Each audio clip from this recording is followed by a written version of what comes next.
ఓం తత్సదితి శ్రీమద్భగవద్గీతాసు ఉపనిషత్సు బ్రహ్మ విద్యాయాం యోగశాస్త్రే శ్రీకృష్ణార్జున సంవాదే భక్తియోగో నామ ద్వాదశోధ్యాయః. భక్తులు ప్రతిరోజు పరమాత్మని పూజిస్తారు. దానికి పత్రం, పుష్పం, ఫలం, తోయం సరిపోతాయి. శంకరాచార్యుల వారు భక్తుడు భగవంతుడికి ఏ పుష్పాలతో పూజించాలి అనే విషయాన్ని ఒక శ్లోకంలో చెప్పాడు.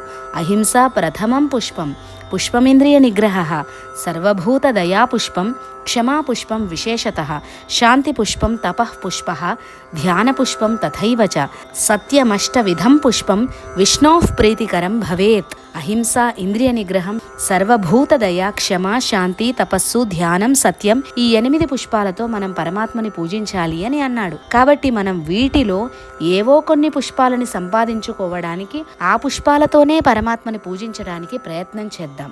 ఉపనిషత్తుల యొక్క, బ్రహ్మ విద్య యొక్క, యోగశాస్త్రం యొక్క సారమైన భగవద్గీతలోని భక్తి యోగం అనే 12వ అధ్యాయం సంపూర్ణం.